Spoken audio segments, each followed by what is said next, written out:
evening, everybody, and welcome, welcome, welcome. This evening we're having this town hall, which is a public consultation meeting for the environmental baseline assessment for the proposed hybrid power plant project for the Hatchet Bay location that will be located in Hatchet Bay that will feed this island. And my name is Errol Farquharson, and I'm the CEO of EA Energy, which is the company that will be setting up this project and installing this project on the island here. So tonight we're going to be talking about this from an environmental perspective primarily, but we'll also be giving out some information about the project for you. And we appreciate your presence here tonight. Shows your interest because this is going to be pretty impactful for the island and in a beneficial way. And we want to make sure we get opportunities for everybody on the island to be able to know what's going on and to ask questions as much as they want to. So we're going to start off tonight. First, we're going to ask Ms. Chenier Culmer, who is the Secretary in the Island Administrator's office, to open us with a word of prayer. Ms. Culmer, appreciate it. Good night. Let us stand, please. Dear Heavenly Father, we just give you thanks and praise. We thank you for another day. We thank you for a successful day. We thank you for traveling mercies for those that have traveled to this island today. Father, we thank you for this initiative. We thank you for this town hall meeting and all of those that would come and give their time, give their information, those that ask questions. We thank you that this would be a place of decency and order. We thank you for all the stakeholders that are a part of this project that is about to come, a much needed project for this island, and we just give you praise and thanks for the wisdom and knowledge for those that have saw fit that we needed this. So we give you thanks and praise. And God, as we leave from this place, when we do, we ask for traveling grace and mercy. In Jesus' name I pray. Amen. And just before I leave the podium, I'd like to welcome you all on behalf of the Island Administrator. She has another engagement down in the south where they're handing over a new ambulance. Again, another much needed initiative for the island. So I say welcome on her behalf, and you all have a blessed evening. All right, thank you, Ms. Culmer. And yes, unfortunate that, because I understand Minister Clay is also here on the island as well. But anyway, okay, so we'll move forward, and thank you again for that prayer. So, as I mentioned, this primarily will be a discussion for the environmental baseline assessment for the project, and is being really led by the Department of Environmental Planning and Protection. And tonight we have from that department Mr. Aaron Pyfram, who's the Assistant Director of that department, and he's going to come and give an overview of what we're going to be doing tonight and a little bit more information as well. Mr. Pyfram. Thank you. Good evening, everyone. I hope everyone is having a pleasant day, and I hope that pleasantness rolls over into this meeting. My name is Aaron Pyfram. I am the Assistant Director for the Department of Environmental Planning and Protection. Tonight's meeting is part of the approval process, the environmental approval process for this proposed power generation facility. This means that the developer, in this case EA Energy, has produced an environmental impact assessment of the area in which they will have their major construction, they will have their panels and everything else that is involved with power generation. That document was then put in the public domain for the public to look at, review, and now we are having a town hall meeting to discuss the environmental impact of this project. We want to get the feelings of the stakeholders, the people who actually live in the community and who this project will impact greatest. I do ask, please, that when the question and answer session comes, you keep it to the environmental impact. The information that's presented this evening, the information in the environmental documents that are online. This process begins your opportunity to have an input into the overall approval process. After tonight, for those of you whose questions are not answered tonight, or who come up with more questions after the presentation, you have 21 business days in which to submit your questions to the developer and to the Department of Environmental Planning section. 21 business days, which means if you are presenting your question or concern physically to the Environmental Department, you have until 5 p.m. on July 14th to present those questions physically to the department. If you are presenting your questions or submitting them electronically via email, you have until 11:59 p.m. February 14th. 21 business days from today. I will, don't forget, don't worry, I will repeat this information before we finish. Tonight will go like this. After I stop boring you to death, I will turn the microphone over to the environmental consultant and the project lead, and they will give you a background information on the project and the environmental impacts that they have reviewed and presented for the project. Please take notes and save your questions until after they are finished, and then I will open the floor and I will ensure you get a chance to ask your questions. So if everyone understands those matters, or just keep quiet. If not, say something. But okay. As you can see, I'm trying to stall to see if you get any more people might be coming in. One thing I don't like is when people say they didn't get a chance to comment or they didn't know they weren't here. But I don't want to keep everyone here all night. So I will turn the floor over to EA Energy and their environmental team, and I will be back after they are finished. All right, thank you, Mr. Pyfrom. And just to piggyback a little bit off what Mr. Pyfrom had said. So I'm going to, like I said, my name is Errol Fox, and I'm the CEO of EA Energy, and I'm going to be giving a little overview of the project itself, some details on the project, and we're going to have a website as well. So if you may have some questions specifically related to the project that you may want to ask, but it may not come up tonight because we're particularly dealing with the environmental. I'll make myself available afterwards, and then like I said, we have a website that will be put up in about a week, eaenergybahamas.com, so you'll be able to also go to and get information and maybe post some questions as well. So we want to make sure the process is transparent. We don't want to seem like we're trying to hide anything. So we want to make ourselves available to you, who are the ones who are going to be most impacted by this project, and make sure you're comfortable, make sure you're aware of what's happening. So we appreciate any questions or concerns that you may have, and we'll try our best to address them. So like I said, I'm going to give a little bit of overview of the project, some details, so that you're aware of what's going to happen. So we're going to have a little bit of an executive summary and then a project overview. So from the executive summary, so EA Energy, which I said is the company that I'm the CEO of, was formed as a special purpose vehicle company, and we were awarded from the government to provide a hybrid power plant project, not only here in Eleuthera but also in Abaco. And we as a company will be responsible for the design, the financing, raising the funds to construct it, the construction, the operation, and the actual maintenance of the facility. And that will be for a period of initially 25 years, both here and in Abaco. And how this situation came about, the situation overview.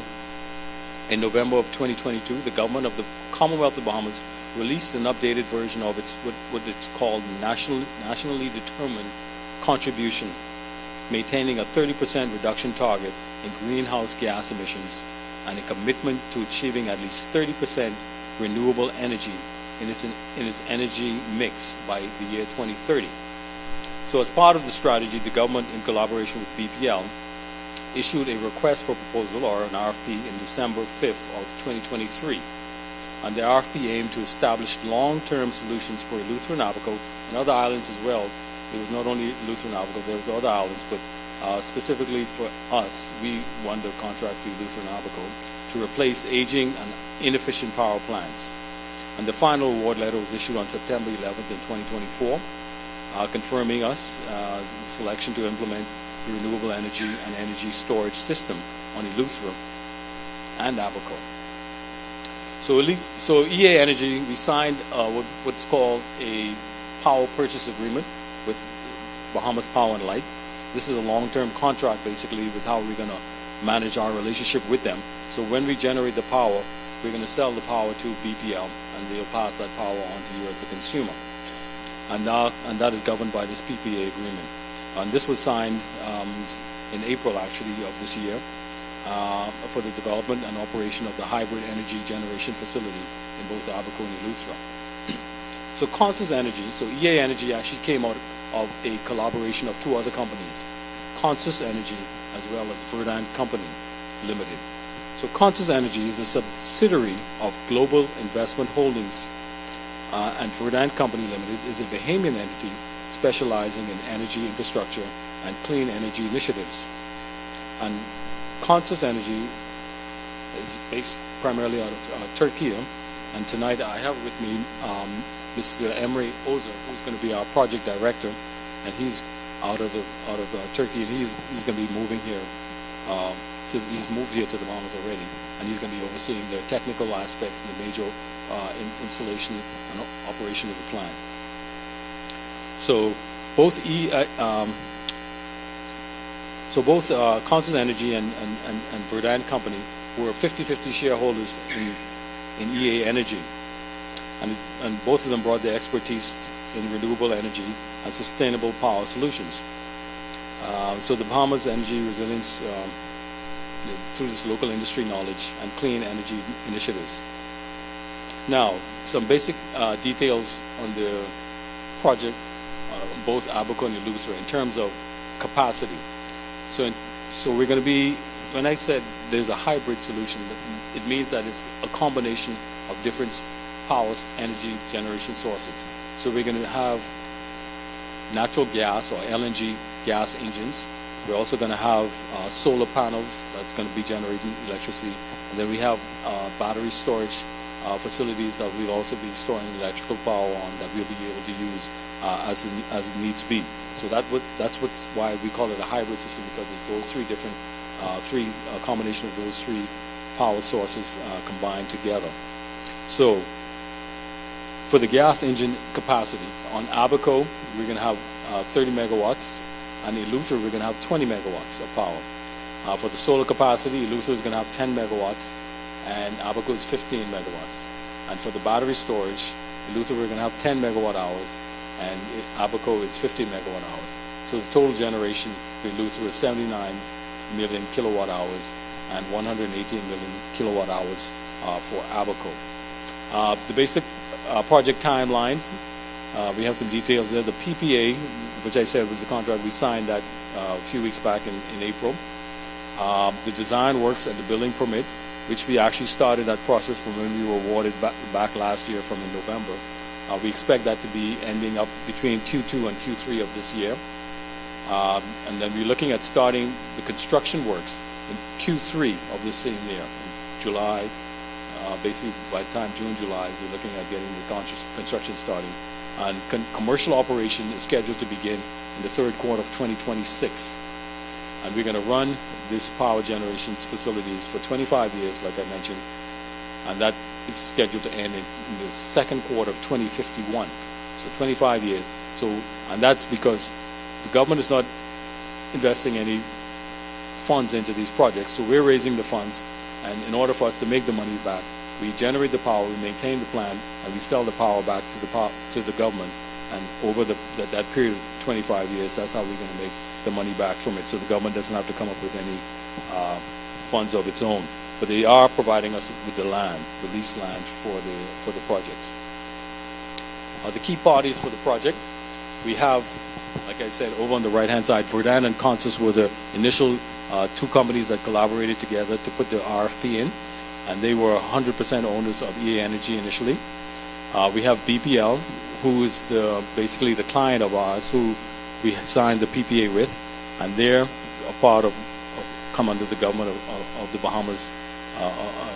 And then under the government of the Bahamas and BPL, they have a company that they call ECF, which is their owner engineer. And this is a group that we've been working with on their behalf to do all the design and the engineering for the projects to make sure everything is being done properly and meeting all the requirements of the RFP. So that's their owner's engineers rep. Now under EA Energy, we have some advisors that we're working with. There's a company called AFRI, who's our owner engineer on our side that helps us with our design. Then we have another company for the legal aspects. It's called Watson Farley Williams. They're based in London. They're our international legal counsel, and we have a local legal counsel, Alexia Knowles and Company. And then locally here, we have our local engineer of records, company called IDDC. And we have some representatives from there here tonight. They're our local engineers of record, and our environmental consultants are Russell Craig and Associates. Mr. Christopher Russell, you'll hear from him tonight as well. And then the solution partners we have, there's a company called Eleuthera, who will be the main subcontractor, who will be called an EPC contractor, the engineering, procurement, and construction contractor, who will be overseeing the installation and the development of the project. Inox VA is the natural gas infrastructure provider. And then Island Power Producers is a Bahamian company who will be buying our natural gas from out of Nassau. So those are the main players in the project. EA Energy and its shareholders. So initially I mentioned that Verdant and Consus were initially the two major shareholders, 50% shareholders of the company of EA Energy. Now where we're taking that now is that we're going to be reducing our shareholders' interest into the company down to 37.5%, so that we can have 25% of the company available to be bought by Bahamians. So we've already done some of that fundraising, and the initial 37.5% of Verdant is also Bahamian owned already. So the total Bahamian ownership of the company would be like 63% basically. So 25% we're going to put out for public consumption. Some of that has already gone out. And in mid-July, we're going to be putting out, and CFAL, who's our financial advisors, will be managing this process where they're going to be providing for retail investors. You can invest a minimum of $1,000 if you want to buy shares into the company in increments of $1,000. And that's going to come out in July of next month, in the middle of July. So anybody who may be interested, we're going to be putting that out. If you want some more information afterwards, I can give you some information on that as well. So that's to ensure that Bahamians also benefit financially from this, because like I said, we're the ones who are using it, we're the ones paying for it, so Bahamians should be having an opportunity to benefit from it as well. Again, the project overview. The project rationale, why the need for the project? So we have three main reasons we have here on the board. The first one is the dependence on polluting fossil fuels. And right now in the Bahamas, most of our power generation is through fuel, either automotive diesel oil or heavy fuel oil engines primarily, which cause a lot of pollution in the environment, as well as in terms of cost. There's quite a bit of volatility, and I'm sure you're all aware of the fuel surcharge that comes on your bill every month. That's driven by the fluctuation in the cost of these fuels, which can vary quite a bit. So one of the driving forces is to try to limit our dependence upon these types of fuel, which are bad for the environment as well as fluctuate in cost. The second one is the rising energy demand. So both in Abercorn and Eleuthera, over the last years and even into now the near future, there's a lot of development that's coming on stream. And BPL has been really having challenges with trying to maintain what they have now, much less talk about trying to make provisions for developments that's coming up. So this is also a need for why we had to go out to private to be able to make sure that we have enough capacity to take on new provisions for residentials and new businesses that's on stream right now on the books for both Abercrombie and Eleuthera over the next 5 to 10 years. There's some major developments that are planned for these islands that will require sustainable and reliable electricity sources. So that was another driving force behind the project. And then the third, we talk about the aging and unreliable power infrastructure. So right now in Abercrombie and Eleuthera, the vast majority of the infrastructure, the power infrastructure generation systems are either end of life or approaching end of life, the majority of them. And those are actually some pictures there of some of the infrastructure that's on some of the islands. So they're really in bad shape. And so we needed to make sure that we get to a point where we can replace those and also be able to have the systems in place to maintain them, to operate them efficiently and effectively so that you don't have problems with reliability. And one of our driving forces for the project for us, people are concerned about reliability. The only way that we, as a private company, can make the money back is if we ensure that the plant runs and runs all the time. And that's the only way we can make money. So it's incumbent upon us to ensure that you get the electricity when you need it and it's always on, because that's the only way we can make our money. So we're looking at trying to have this up to 99% reliability is what the requirement is, and that's what we plan on keeping. Okay. Project overview, development of critical infrastructure. So this is, again, is just some more basic information about the capacity of the plants that are coming, which I kind of touched on a little bit first in terms of the capacity of the LNG and the solar and the BESS. So there's nothing too new on this screen, but it's in Abercrombie and Eleuthera. And the next, specifically, we're talking about where these projects can be located. So here in Eleuthera, the plant is going to be located adjacent to the existing plant facility in Hatchet Bay. We've got 40 acres of land that the government is letting us lease. You see the picture there. The yellow box is where the existing plant is, and that area just above it is where we're going to put all of our solar panels as well as the gas engine plant. And in Abaco, their facility will be going in Wilson City, just adjacent to the existing Wilson City power station. And we're going to have 60 acres there for that. And again, the estimated cost and funding for these projects, I should have touched on it earlier. Here in Eleuthera, the investment is approximately $57 million, and in Abaco, it's going to be just over $80 million. So we're talking about almost $140 million between the two islands is the investment that's going to be made for these projects. A proposal, the timeline, just give you some idea again of where we're at. So back in December of 2023 was when the RFP was issued. We had the first conditional award in March of 2024. Our final award was in September of 2024. Design works and construction and contract negotiation was in March of 2024. We signed the PPA in April of 2025. Financing, raising funds, we started in the second quarter of 2025, and that's ongoing right now. We have our EPC contract signing and procurement orders. We started in April of 2025. Commencement of construction works on the sites we estimate to start in June or July of this year.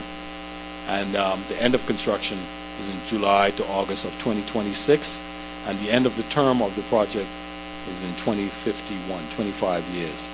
And I mean, if everything goes well, we hope, maybe the government will allow us to continue to extend beyond 2051. But right now, that's the term of the project, 2051.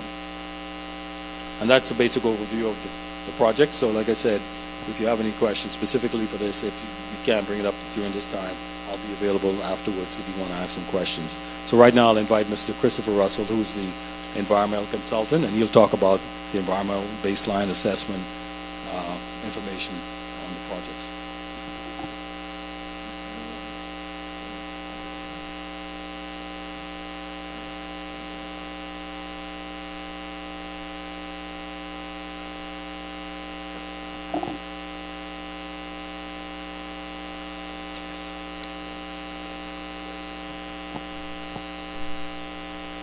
Okay, good evening to you all. My name is Christopher Russell. I am the environmental consultant for this project. My company is called Russell Craig & Associates Limited. So we are pleased to be a part of this exciting project here on the island of Eleuthera as well as on Abaco Island. So I am going to basically summarize the environmental impacts that were identified based on our ground truthing surveys of the island site here on Eleuthera, and also to propose certain mitigation measures to avert or reduce the impacts that we would have identified. So here is a map, two maps actually, that shows the island of Eleuthera in its relation to where the actual site is. And you can see it's in the vicinity of the Hatchet Bay settlement, and it's basically due north of the existing power plant in Hatchet Bay. So the plant features, you would have heard Errol Farquharson mention those to you briefly, so I'll just indicate really quickly what they're all about. It's on areas of Crown land, 32 acres of Crown land. It's a hybrid system comprising 20 megawatts of LNG gas engines, 10 megawatts of solar plant, and 10 megawatt hours of battery storage.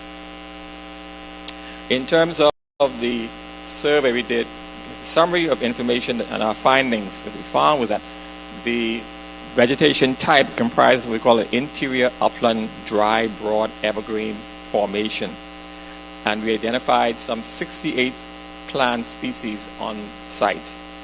Out of that total of 68, 9 of those species are considered protected under the current law. So under the current law, the Forestry Declaration Protected Tree Order, there's a list of plant species that are protected, over 127. So we found 9 of them on the property. And how we found those out? We had to ground truth the entire acreage and systematically identify the plants, walking up and down, up and down, up and down, right? And also what we did, we put in place 4 sample plots. If you know anything about surveys, you have to do sample plots, establish, and then we record information within those plots, and then extrapolate the information up to the scale of the actual size of the property. And we also found that there were 2 invasive species on property. The indigenous, not indigenous, but the exotic casuarina that you probably know all around is an invasive plant. And we found that to a great extent on property, as well as the Brazilian pepper. So these are invasives, non-native species that are found that we consider invasive, not good for the environment, or not good for the Bahamas anyway. Okay. In terms of the avian population, which means birds, we found that there were 10 species of birds that we recorded. You may be aware all birds in the Bahamas are protected by law under the Wild Birds Protection Act of 1952. So we identified 10 species on property, and these birds have been classified based on the IUCN categorization. And we also identified 1 endemic bird, which is the Bahama woodstock. That means an endemic species means it's found only within a certain range, and this bird is found only in the Bahamas. It's a very unique bird, so we identified that. Now all the birds in total represent 9 species, right, that were what we considered mostly permanent resident breeding. They breed in the Bahamas, they reside here, and so on. 1 was also a winter resident, which means it comes to the Bahamas in the winter and then goes away, wherever it comes from, in the northern part of the United States. So the yellow rumped warbler is the one that we found that's a winter resident. And that's the one second from the right. Those of you who know the species, okay? In terms of biodiversity, which means anything that lives there, other than birds and plants, we have biodiversity species. And what we look at in terms of the abundance of them, how many of them based on an abundance scale. If you saw 1, it's considered single. If it's few, between 2 to 10, and many between 11 and 100 or more. So you can see there's quite a bit of biodiversity associated with the site, from butterflies to spiders to lizards, even feral cats. We also found a cow roaming the site, okay? And that was interesting. And we have raccoons here as well. And we have what they call the Bahamian brown racist snake. We also saw it on the site as well, okay? Of course, we have termites, and we have the hermit crab and the paper wasp. So these are some of the living things we found on the property, okay? These are common throughout the entire island of Eleuthera. I'm sure you're aware of that. So, looking at the environmental impacts now, anything you do on the landscape impacts the environment to a certain extent. So the idea is how do you quantify or qualify the impacts? And so we use a criteria which we call a qualitative assessment criteria. And the criteria speaks to certain key factors, for example, the nature of the impact, the type of impact, the likelihood of occurrence, the scale of the impact, duration, reversibility, and overall significance. So these are the criteria we look for when we are doing this sort of assessment. And there are various choices you have to make when you're looking at these factors, and you have to give a description of those factors as well. So in the case of the nature of the impact, we know that this is going to be a direct impact of this project on the local environment or the actual area of development. So it's going to be a direct impact on the landscape, on the area of land that's being developed. When you start clearing the land, we put in infrastructure, we put in the power plant, etc., it's going to have a direct impact. So the type of criteria, the type of impact, it's going to be what? Positive or negative? What do you think? Is it going to be positive or negative in terms of the type of impact? You say negative, you say positive. When you remove something, is that good or bad? Sometimes. And some can be bad, yes. Okay, great. So in this circumstance, it's going to be a little more negative, right? Because you're clearing the natural landscape, so you're going to have loss of significant protected species. A lot of the broadleaf is going to be removed as we prepare the site. So what we have to do in this case is to apply for permission from government to remove those trees. So there's a process where you make an application, you either get permit to harvest or a waiver. So we were looking for a waiver from the government to actually allow us to clear the land. And because you're going to remove at least 90% of the vegetation, that's very significant, yes? And so looking at the next criteria, which is likelihood, and the choices here is there's certainty that we know that this activity, once we carry it out, is going to actually happen. In terms of scale, we look at the natural habitat area where the land is. The broadleaf forest is going to be removed, so we are restricted to the power plant area. So we know that protected trees will be lost. So you may look at relocation of protected trees if that's practical, or just replacing them, or some other mitigation measure. We speak to that a little later on. And from the island perspective, we know that by removing the invasive species like the casuarina and the Brazilian pepper and so on, it's going to help reduce the seed source spreading to the entire island. As you would know, the casuarina is a prolific spreader. The trees have many seeds and so on, and they disperse, and they fly very far, and they can populate the beach areas. And so that's what's happening on most of the islands. So we want to try to control their spread by removing them where possible. So the intent is to remove these invasives what we would find on the property itself. The duration of the impact in this circumstance is going to be long term. But with the adjacent areas, we know that most of the landscape around the site will remain intact. All right? So because we are removing this large area of forest, we have to propose mitigation circumstances. And so in terms of reversibility, this site, once we remove those trees, they're not going to come back on that particular site. So the choice here is irreversibility. And so we have to put in place mitigation measures as a result. Overall, this project, in terms of how significant it is, in terms of impacts, it is considered to be significant because you're removing a large area of vegetation from a site. So the site conditions will be altered to a significant extent. So that is the qualitative assessment criteria we use here to assess the impacts. Now, as we go a little further, we're going to look at the severity of impacts, how severe these impacts are on the landscape. So here we use a severity scale of low, 1 meaning low. You have a number of 1 for low. Number 3 would be for medium severity, and a number 5 means what? High. So low, medium, and high.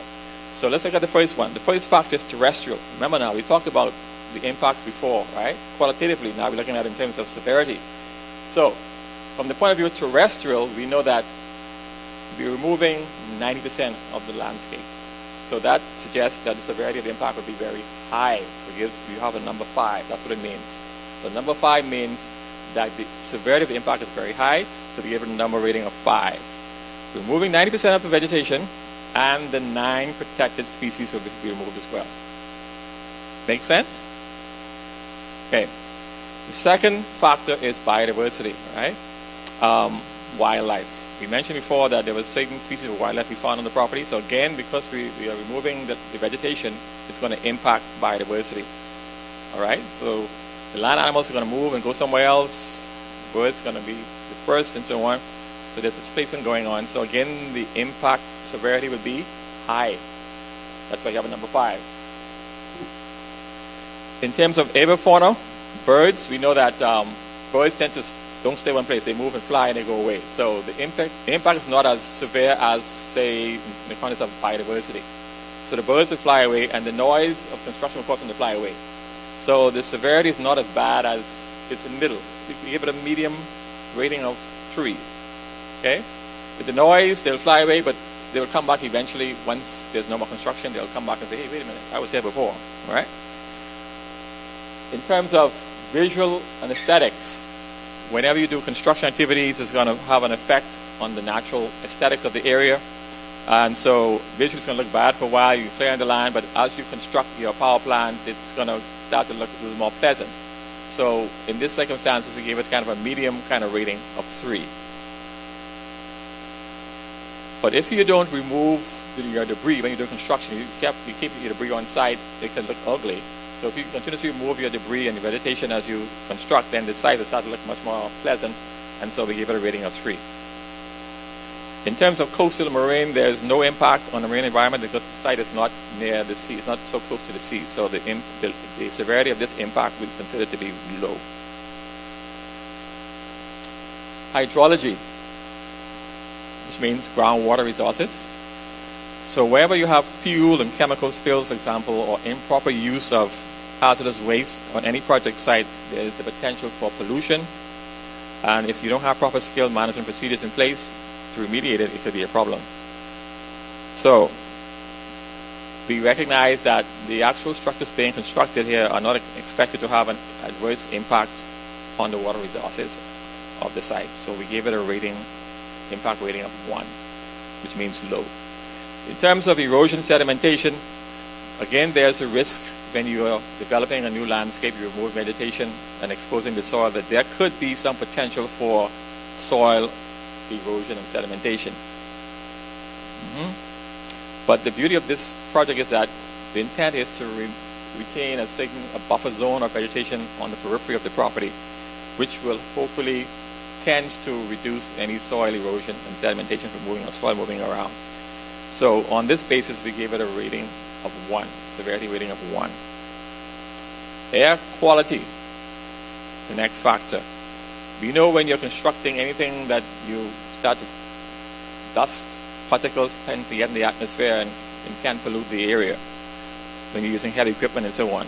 So there's the risk that there may be significant volumes of dust being generated and impacting the air quality and also impacting human health. And so it's very important that we put in place adequate and appropriate management techniques to reduce impact to human health and safety. So on this basis, we gave it a medium rating in terms of severity of impact, which would be number 3. The next factor is noise. Again, with construction sites, you tend to have noise in equipment and so on. And so this tends to disturb wildlife. Birds tend to go away. Animals are disrupted. Like we said before, however, the birds will come back after the site is complete in terms of construction and so on. And of course, we know that noise, if the level is above a certain threshold, it could impact your hearing. If it's above 70 decibels, it can impact your hearing for long periods of time. So in this circumstance, we recognize that there will be noise. The severity will be, to a certain extent, and we classified it as a medium rating, or medium number 3. Solid waste and hazardous waste. We know any construction site, you're generating solid waste, or even in some cases hazardous waste. And so you have to ensure that you're able to dispose of those waste in an appropriate manner. And of course, you know that anything that's hazardous to the environment, hazardous waste, can pose a threat to wildlife, human health, and safety through attracting pests and diseases. We want to try to avoid that.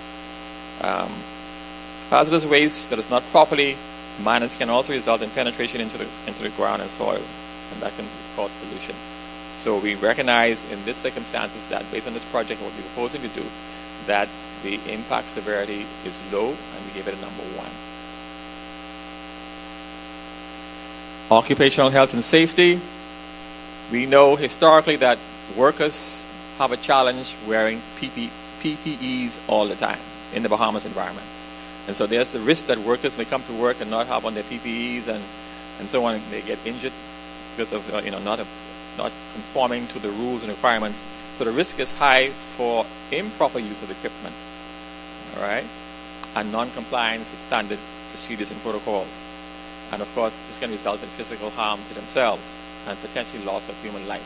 So there's a risk of this happening. Therefore, you recognize in these sites, in these conditions, that the probability of injury is high, and therefore the severity of impact is also high, and therefore we've got a rating of 5.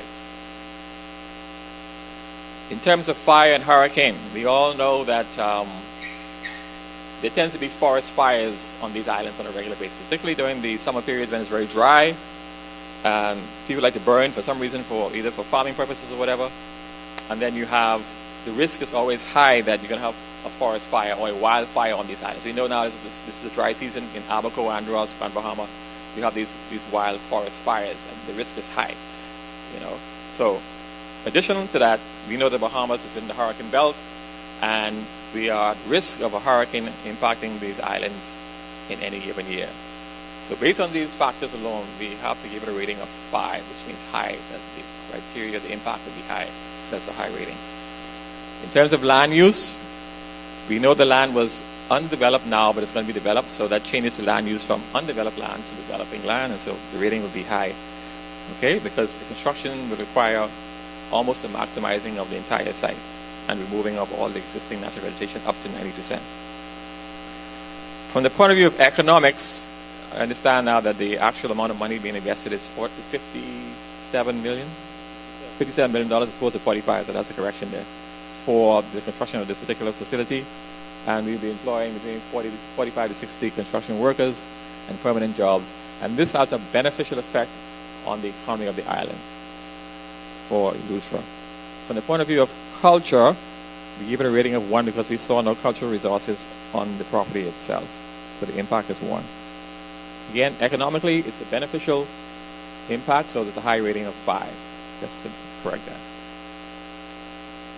Now, after identifying all those impacts, right, we spoke about, giving them all those different criteria between 1, 3, and 5, now we have to come to the point where how do you mitigate, how do you reduce the impacts of these, these factors? How do we bring the impacts? How do you avert it from happening? How do you mitigate it? How do you control it? Okay? So we're going to go through some of the mitigation measures we put in place to address some of these impacts. First factor, again, is terrestrial. So what it's going to propose to do is to create or maintain a buffer zone around the entire 60-acre tract between 25 and 50 feet wide.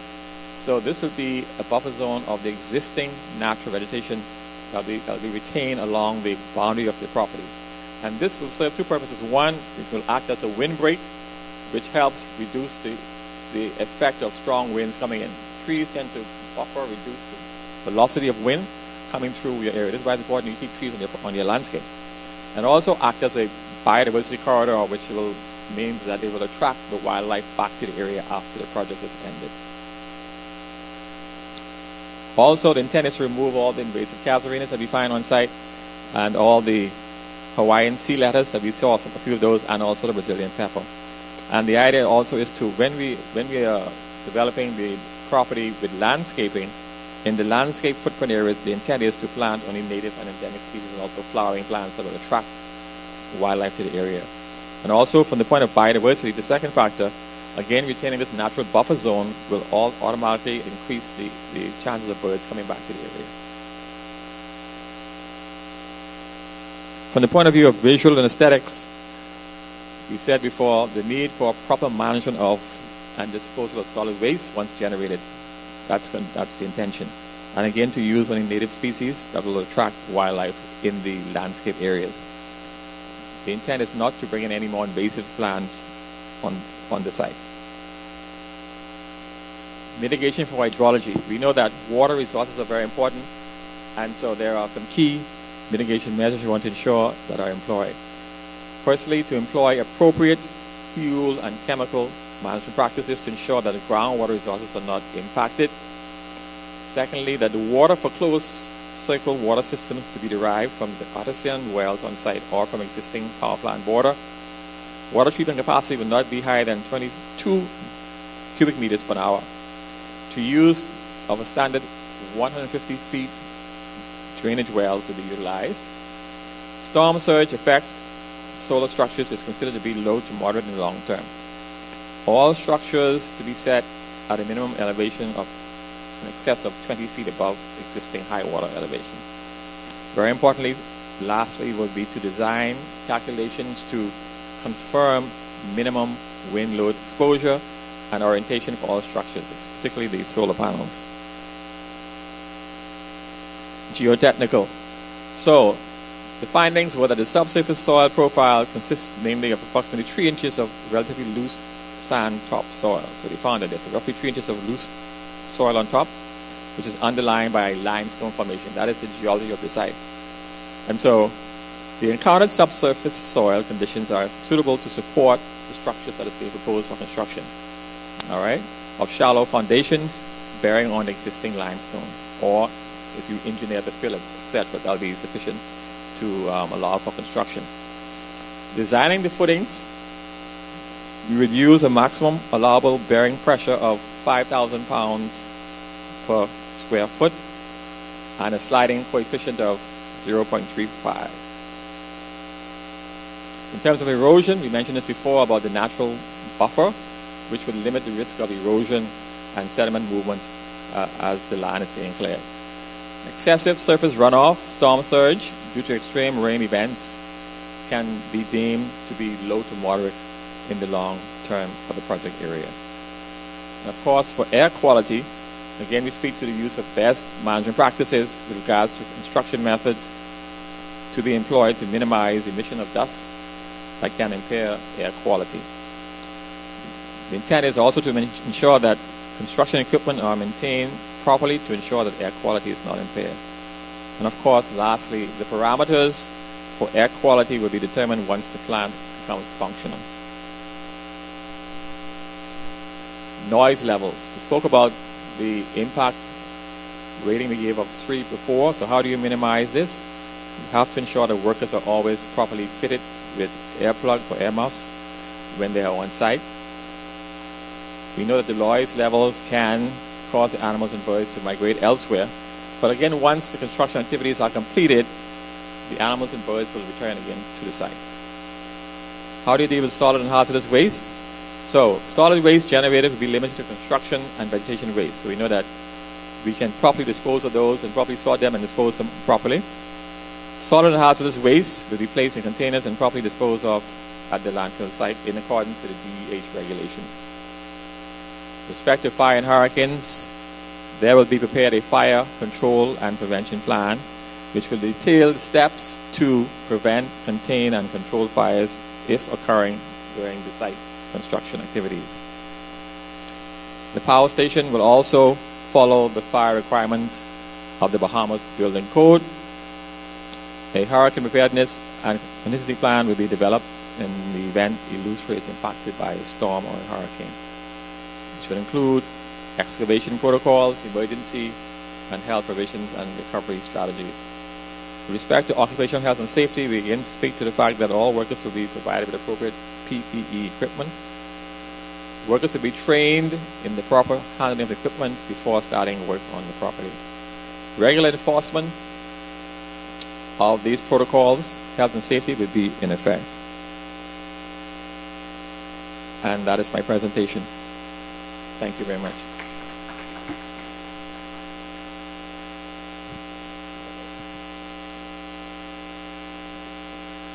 Monotone.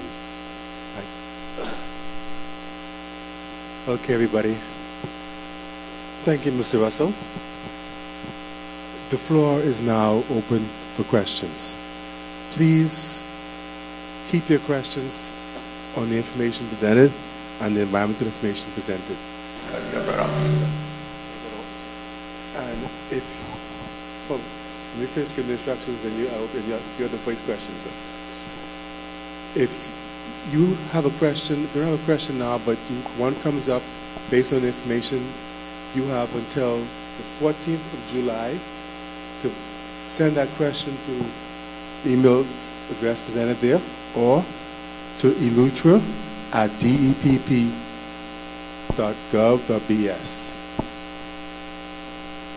Okay. The email address for Russell Craig and Associates, or to send it to eleuthera@depp.gov.bs.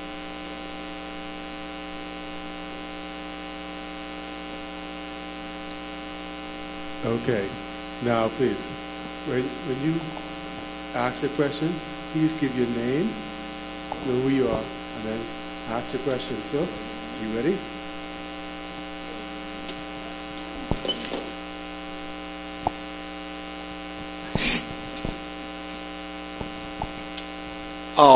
When I walked in, Mr. Parkinson was going over a timeline. My name is Paul Tides. Could you just, if you don't mind, go back over the timeline that you were presenting?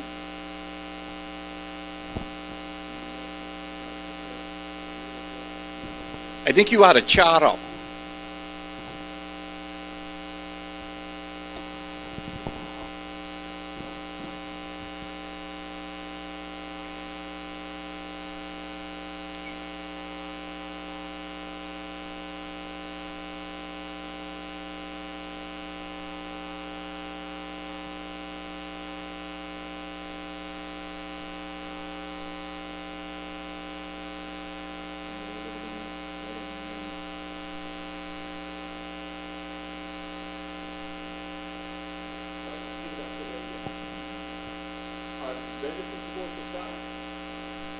The actual construction, you mean?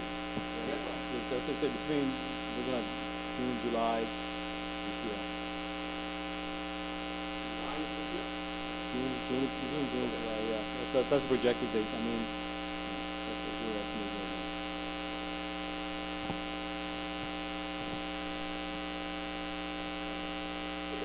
Yeah? Okay. Okay. I mean, maybe if you have any more questions.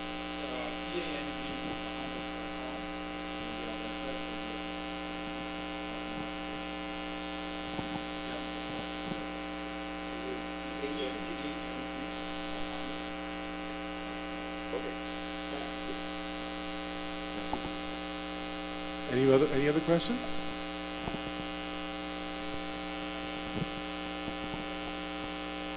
Oh, good evening. My name is Tanya Johnson. Exactly where is this new site going to be located? I know you have BBL and Hatcher Bay. How far is it away from BBL? It's going to be right next to the existing BPL right next site. to the existing BPL? Yeah. North of it. Okay. My next question is, are you going to be using the existing BPL power lines, the system that's already in place? You just power. I was looking at you. Yeah, sorry. You were just power generation. So the new system that you're putting on the existing lines, that's already there, because I heard you saying that the BPL system, some of it is dated. So can this new generation, the system that you're going to now generate, I know you're working in conjunction with BPL, can the existing power lines that still exist there, are they able to be able to carry the load that you're going to be pushing out? Can carry the load. All of the infrastructure and everything that's there, it's still going to be able to carry the load.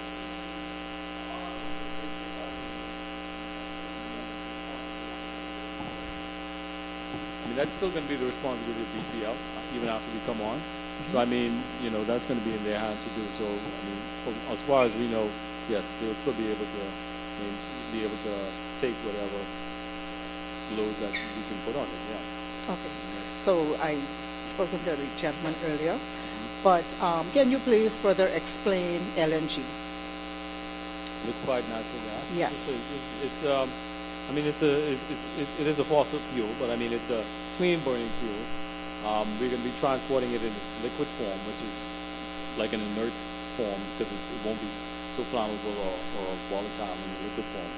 But at the plant, we're going to have what we call a regasification plant at the power station that will convert it to gas before it goes to the engine. That's where it's going to burn. One more question. Yeah, sure. in reference to the gentleman for the environmentalist, I heard you said that there will be some wildlife that will leave and will come back, right? In reference to when the site is already up and running, how is it now going to be beneficial for us with the environment? Is the power quiet? Is the plant quiet? Is the plant itself quiet? Does it have a quiet run? Are the engines, are they quiet? Or they're noisy? What's the sound? What's the generation of the engine?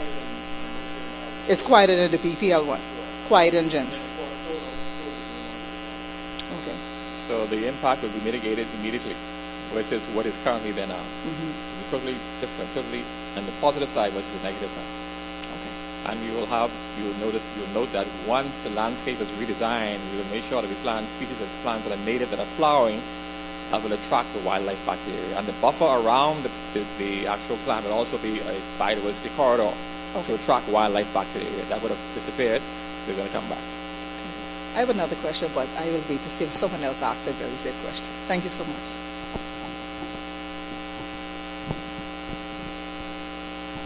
The lady up front was Miss. She was up first.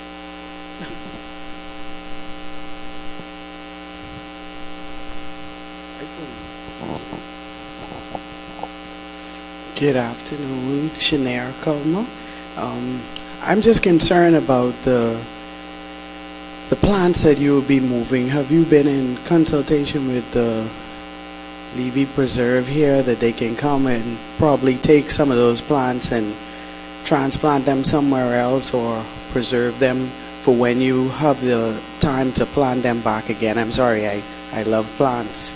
And I'm moving into Eleuthera has even caused that to be, my love has grown so much more, because when you can see those birds and hear those sounds that are soothing to you in the morning and in the evening, it's very sentimental for me. So have you been in contact with those persons that are responsible for even I know you would have identified those species, but would you have been in contact with them to help remove them and perhaps transplant them? I could answer that one. Yes, that was one of the mitigation measures they put forward. Cooperation with the Levy Preserve for certain of the protected plants that were found on site. So that is in their mitigation measures. Sir, you next. My name is Sace Cooper. In terms of the LNG plant, I noticed the island, things happen. If we were to run out of the LNG, how would you be able to get it to the island?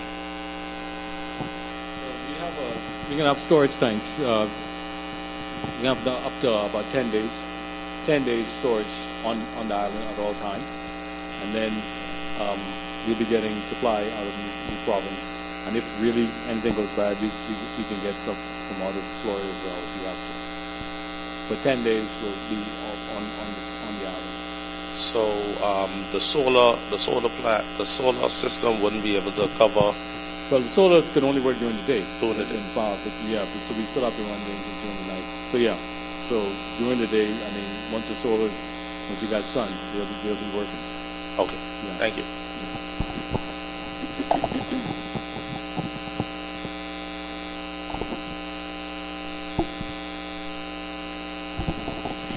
Good evening, everyone. My name is Jackie Gibson. I'm president of the Rotary Club of Eleuthera, and by the way, we canceled our meeting tonight to accommodate this meeting since we heard that it was hybrid as well. Thank you. I'm particularly impressed with the environmental impact study that you did, because that is an area of focus for Rotary.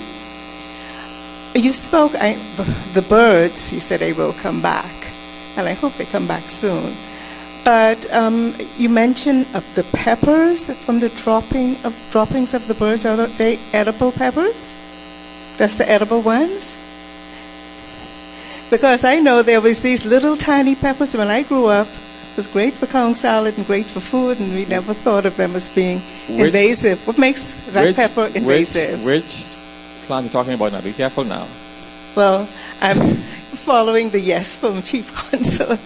You said there are some peppers. Brazilian pepper. Brazilian, are they edible? That's the species. Birds tend to eat them, but they're poisonous to us. So You don't want to eat the Brazilian pepper. that's not the edible ones then? No, it's not the edible ones, no. No. Okay, that's not the bird peppers. Okay, very good. Another question, thank you, Ms. Tanya, for such great questions. It's with regards to the existing lines that BPL has. You said that you're going to use those lines? Yeah, that's still going to be used.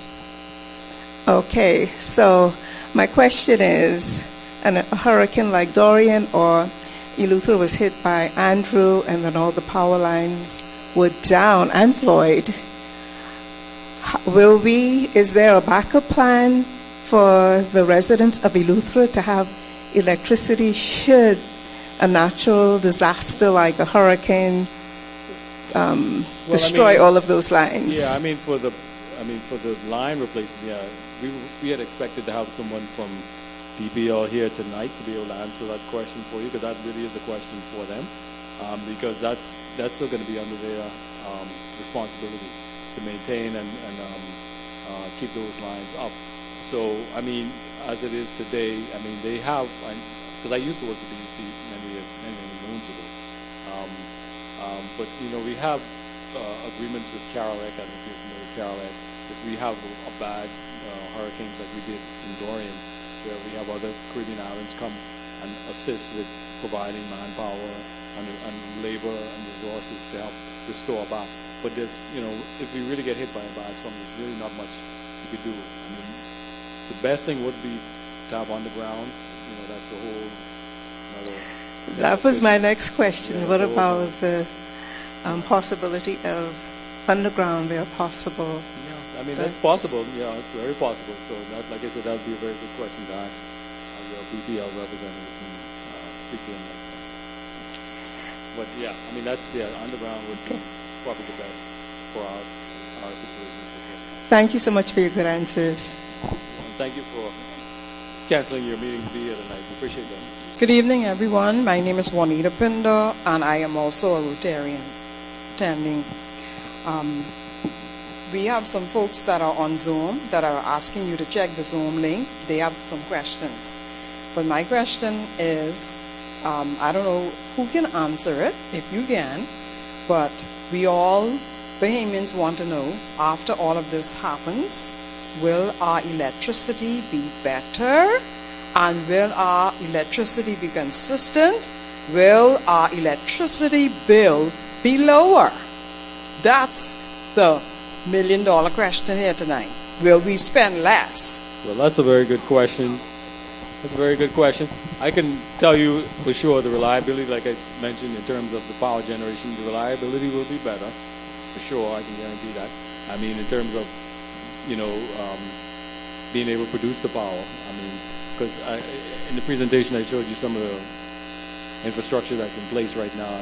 Some of the things, they're really outdated, difficult to maintain, and it's hard to maintain them, especially when you don't have spare capacity and whatnot. So they're not, the reliability really goes down on them a lot, especially with the diesel engines. So our reliability will be significantly more than what you see right now, what you're getting. Now, in terms of pricing, that again would be another question for your BPL representative, because we're going to sell the power to BPL. BPL is going to still be the one to sell you the power, and they're going to be the one to mandate the cost. So that's going to still be in their control. So I can't, we're going to give them the best, the pricing and whatever. But that's what comes to you is based on BPL. So we can't tell you. What I know you're here representing EA Energy. Yeah. So why is BPL not represented here with a person that could speak to us? That's a very good question. They were invited. The people want to know. They were invited, and I actually was told that Mr. Anthony Christie was supposed to be here tonight. That's what I was. He is the COO, so I'm not sure what may have happened. But that is a good question. So someone should have been. Good evening, Kevin Pinder. Just wanted to know, I understand you're talking about alternative energies here, LNG and solar. Will the generation from diesel still be a part of this operation production? No. We actually, the facility that we're putting in, we're going to be able to supply full demand, and also for the next projecting demand for the next maybe 5-6 years as well, capacity. Because if you look on the books right now in Abercorn and Eleuthera, there's developments in process that's going to require electricity on the system, that right now they can't supply. So we're going to be putting in enough to handle all of that. The reason I asked that, because I know in keeping up with what's going on around the different parts of the world, countries or places that have gone full solar alternative energy without the diesel fuels, some of those places now are experiencing some issues with keeping up with the supply and generation. So that's just one of the things I wanted to.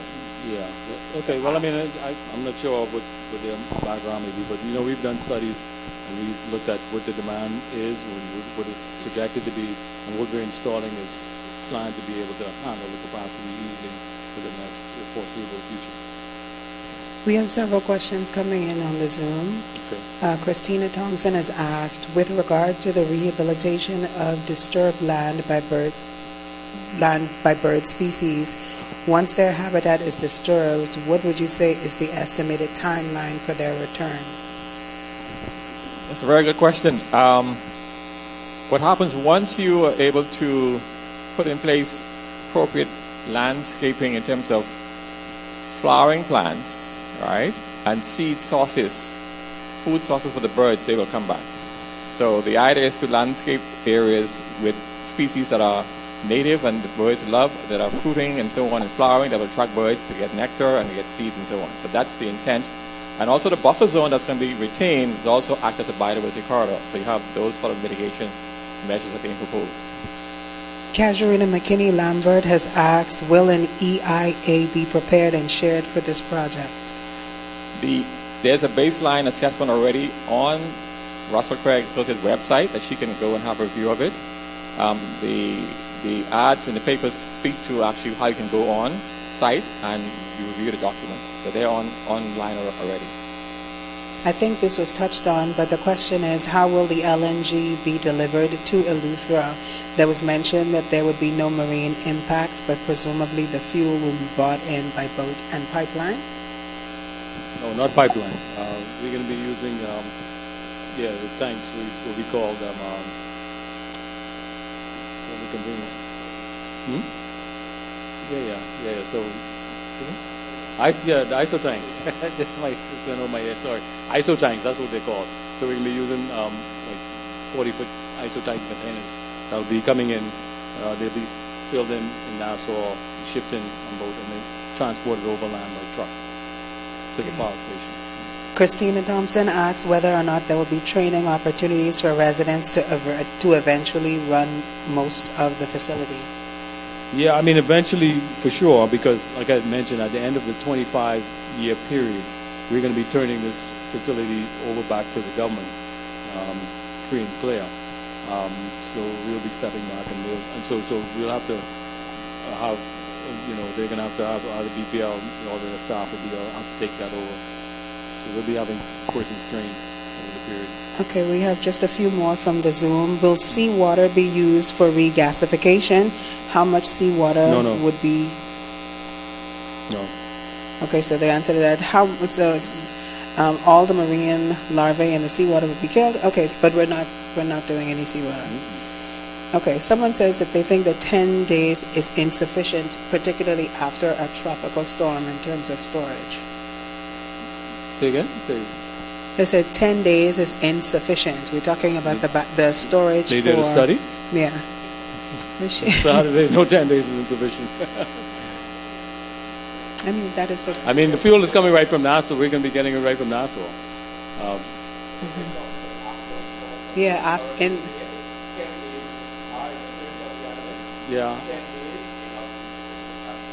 Yeah. No, 10 days, but in 10, unless it's a Dorian level type hurricane, I mean, we would be able to get stuff back in here, I think, before 10 days. Yeah. We have a few more questions. This Casuarina McKinney Lambert says Eleuthera is particularly vulnerable to climate change, and the Prime Minister has committed to 30% renewable energy by 2030. Shifting to LNG generation would lock our generation capacity to global fuel prices that may become more expensive. Shouldn't we be shifting more to solar and other renewable generation?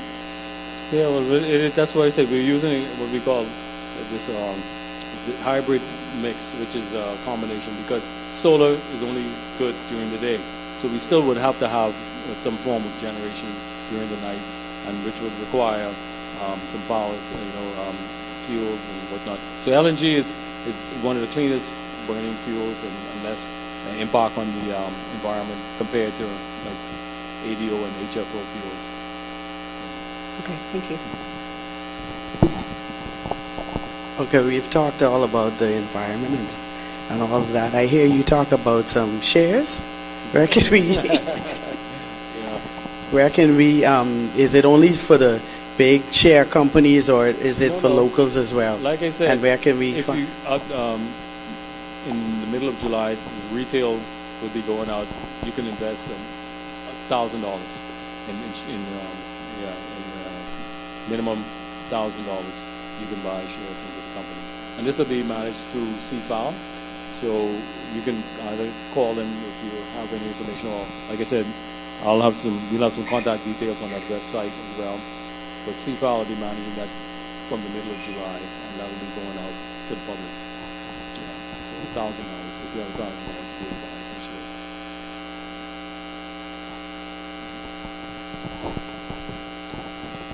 Good evening. I'm Shauna Nairn Knowles.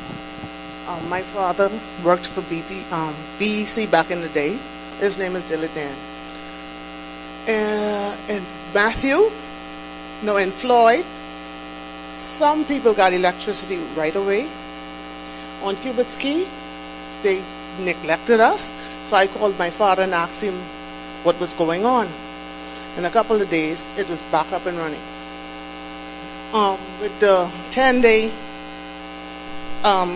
usage, like for the community and the island at large, seeing that it's growing so fast, it might be not long enough, but I've experienced being out of electricity for almost 2 months. So I can't see why people having a problem with a 10-day wait. That's my problem. They're ungrateful, plain and simple.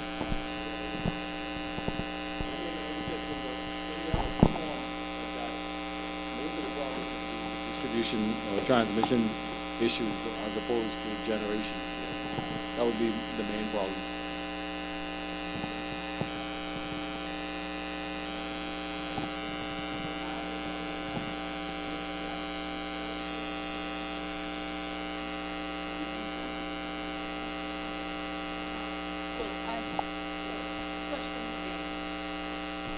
If there's an impending storm coming, right, will you have extra storage on island? Because I see you have 2 islands, right, Abaco and Eagles Rock. Will you send extra storage or extra fuel? Because if you're going to have it in Nassau, it sounds like you already have it there in Nassau. Will there be extra storage on island in the event that there is a hurricane? Because you don't know how the wind is going to shift. It may say go north when you know it'll come east or west or whatever. So will you have a contingency plan as it relates to having extra fuel? Well, like I said, I mean, for us, based on the studies we did, 10 days, I mean, if we can't get here in 10 days to get fuel, that means that there's more serious problems than just getting electricity to you. You're talking about maybe like a Dorian type event where you probably wouldn't be able to get electricity anyway. I mean, if it's that bad. But I mean, in 10 days, we unless it's a real catastrophic event, we'll be able to get that. And we feel comfortable with that level of storage on the island right now.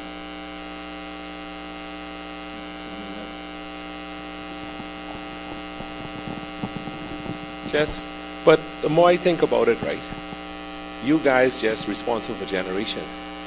if you get a bad storm, it really ain't gonna be your issue. Y'all gonna be up and running in a day or two. It could be on the distribution side with the line. So that really ain't still ain't your issue. 10 days will be more than enough for y'all. Yeah. Related to storms and is really related to the transmission and distribution system. Good evening, Andrew Hall. Question about the generation. The generators that you use, are they equipped only for LNG? Or are they equipped to power by diesel fuel as well? No, it's just LNG right now. Yeah.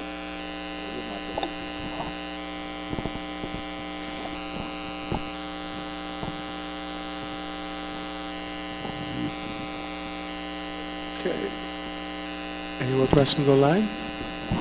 Not at the moment.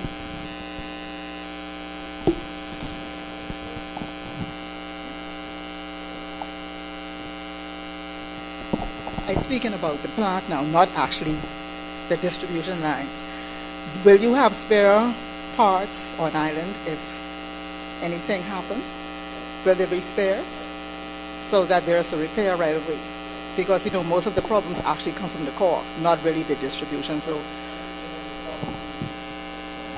most times, I mean, maintenance is key to these engines. I mean, you usually have breakdowns when you don't do proper maintenance regularly and whatnot.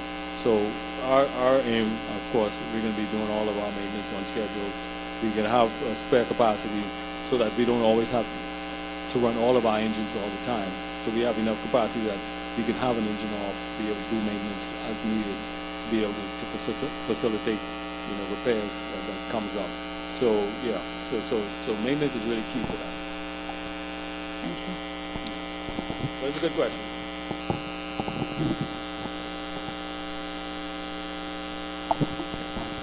Anything online? Okay. Any more questions in the room?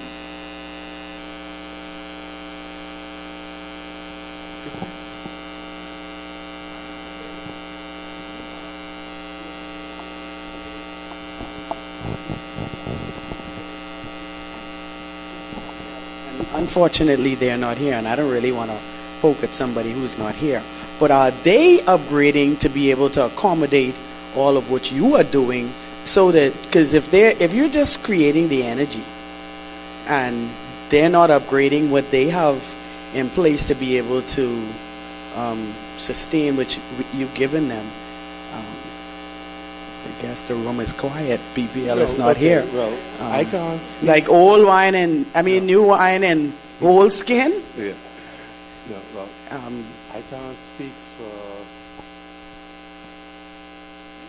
I mean, that's a real question. It's a question, and I will tell you, as the environmental regulator who has to sign off and process applications for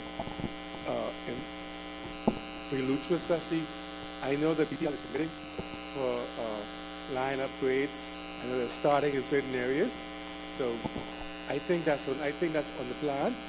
I know they've submitted. I can tell you that they've submitted an application. They've submitted applications not just for Eleuthera, but other islands that are part of this process. So we expect them to be able to handle the upgrades. But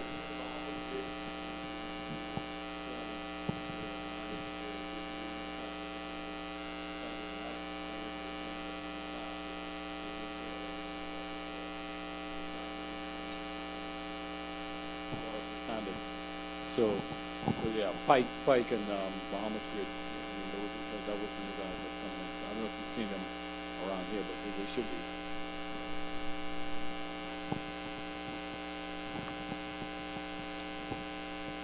So I really appreciate you guys coming out here tonight. And again, I just want to emphasize that we as EA Energy, it's our mandate. We're going to be coming in and want to be a good corporate citizen. So we're not just going to come in and take. We plan to come in and help out in the communities where we're going to be working and make assist work with the Rotarians, and Kiwanians and churches and schools We want to do tours of the facilities and wherever we could help in the community, we'll try our best. So it's not that we just want to come in and do anything, because we are Bahamians as well, and we want to see the Bahamas prosper. So we're here to help. Okay, once.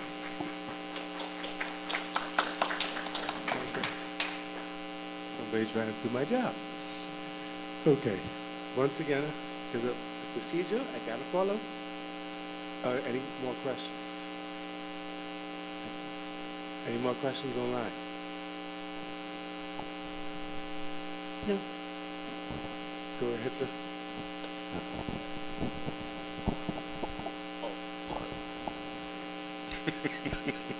In terms of the LNG being transported from away, wherever it's coming from, will you provide jobs for locals here who own the heavy equipment, as in the 18-wheelers?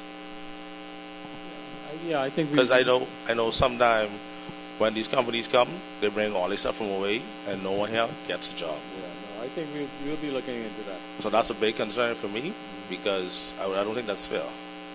Yeah, you want to say something, Mr. Emery? Hello. For the LNG logistic, our plan is to engage 70% of the local for the transportation.